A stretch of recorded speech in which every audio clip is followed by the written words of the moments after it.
Hello and welcome back. In this session, we will be discussing about the development of a female reproductive body, Archaegonium, in Anthoceros. As in our last clip, we have discussed about the development of Anthoceros. So, beginning with this image in front of us gives us a clear picture of different stages involved in the development of Archaegonium. Right from the archegonial initial to almost developed archegonium, mature archegonium, different stages are involved. To focus more on the mature archegonium, what we have is a mucilage mound. A very top surface will be a mucilage mound, followed by some two cover. They have shown two cover cells. Actually, there will be four cover cells, two front and two back, followed by some 5 to 6 neck canal cell, one ventral canal cell, and one egg cell. This will be the neck region, and this is the ventral region of the mature archegonium. Now, the first thing will be what is mound. They have mentioned mucilage mound.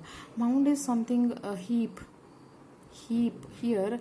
This heap is of mucilage, which is found usually on the dorsal side. Wherever there is a mucilage heap or a mound on the dorsal surface, that is the point where it is the beginning for the development of archegonium, which is usually seen towards the growing tip of the dorsal side of the thalli. To begin with, first a cell is going to develop, activated. This activated cell, we are going to call it as an archegonial initial cell. This cell will be enlarged one. It is going to enlarge because of the accumulation of the dense cytoplasm in it. This archegonial initial is going to undergo a first transverse division leading to formation of a two cell, one upper one and one lower one. You can call this upper cell as a outer cell and the lower cell as a basal cell. This basal cell is going to form the base, or it won't show much for the development, and it will be embedded in the tissue.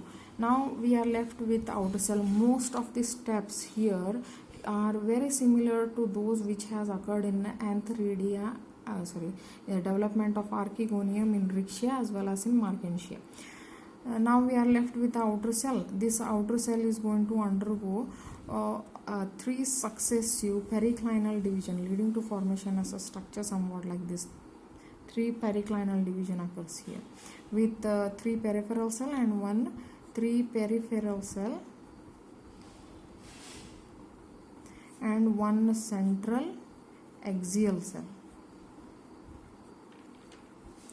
These peripheral cells show further anticlinal division leading to formation of the sixth cell. These 6 cells will undergo transverse division leading to formation of 12 cells. These 12 cells are arranged in 2 rows of 6 cells each. The upper row is going to form neck and the lower row is going to form a venter. Now we are done with these cells, left with the central axial cell. This central axial cell again shows a transverse division leading to formation of 2 cells. One will be the upper cover cell and lower central cell. Upper cover cell will divide further to form 2 cells.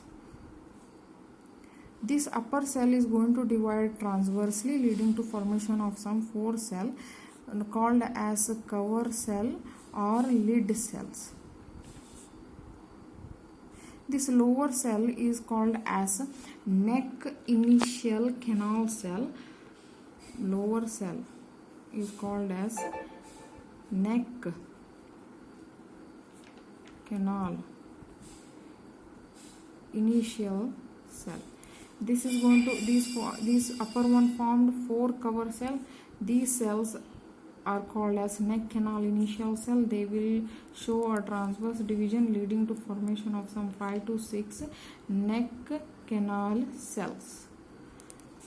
Now we are left with a lower central canal cell. This lower central canal cell divides only once, leading to formation of a smaller and a larger lower cell. Upper smaller cell is called as venter canal cell, and lower larger cell is called as an egg cell. So all the parts which are required, all the cells which are required for the developed Archaegonium are ready now. The next step will be a diagram which shows a developed Archaegonium, how exactly it looks. This is what we discussed in our clip. The first point of our clip was saying the same thing, that these cells are arranged somewhat like this. The cover cells which are shown here, 2 front and 2 back, so totally 4 cover cells are arranged, followed by these 5 to 6 neck canal cell, and we have 1 ventral canal cell, and we have the egg cell. Neck is formed, venter is formed, so the entire mature Archaegonium is ready. Now after this maturation, what the next step will be? Except this egg cell, all ventral canal and neck canal cell disintegrate, leading to formation of a mucilage. This mucilage is nothing but a chemical substance which is rich in potassium and inorganic salts, followed by some proteins, and also it has the capacity to absorb the water.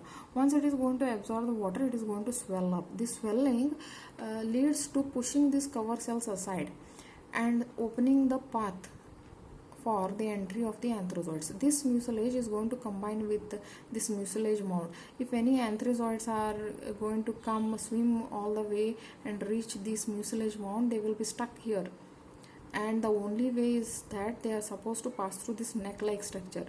When they do this thing, they are going to reach the egg, and one of them will be successful in fertilizing this egg and leading to formation of a 2N structure, diploid zygote structure, which is the beginning of a sporophytic phase and the end of the gametophytic phase in case of Anthoceros. In our next clip, we will be discussing about the development of sporophyte in Anthoceros. Thank you.